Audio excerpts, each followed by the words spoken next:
ایک سوال قادیانی اور بھی کرے گا آپ کو، پتہ ہے وہ سوال بڑا خطرناک ہے۔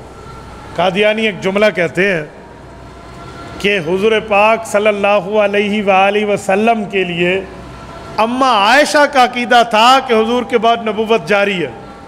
ہم کہتے ہیں انا للہ و انا الیہ راجعون۔ اماں عائشہ کا یہ عقیدہ کہاں لکھا ہوا ہے کہ نبوت جاری ہے؟ ہمیں دکھاؤ۔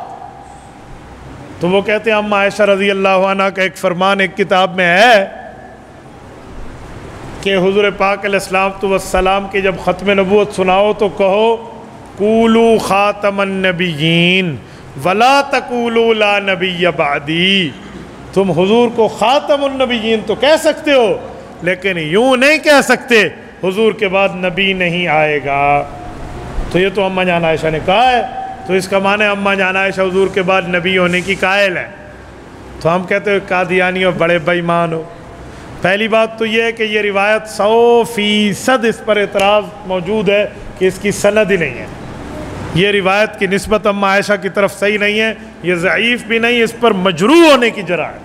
لیکن چلو میں مان لیتا ہوں، انہی لفظوں کو مان لیتا ہوں، پھر بھی تمہاری دال نہیں گلتی، تمہاری چوری پکڑی جائے گی۔ کہیں گے وہ کیسے؟ میں نے کہا اس پورے صفحے کو پڑھو تو اماں عائشہ کہنا چاہتی ہیں حضور پاک کے بعد حضرت عیسیٰ علیہ السلام آئیں گے۔ تو جب تم یوں کہو گے حضور کے بعد نبی نہیں آئیں گے تو حضرت عیسیٰ کا کیا جواب دو گے؟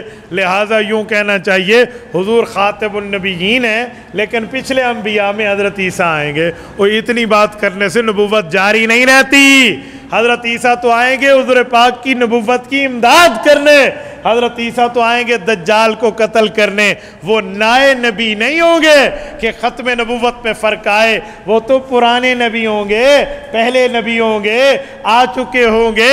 حضرت عیسیٰ آئیں تو ختم نبوت میں فرق نہیں ہے پگلے، حضرت عیسیٰ کے ساتھ حضرت موسیٰ علیہ السلام بھی آ جائیں تب بھی ختم نبوت میں فرق نہیں ہے۔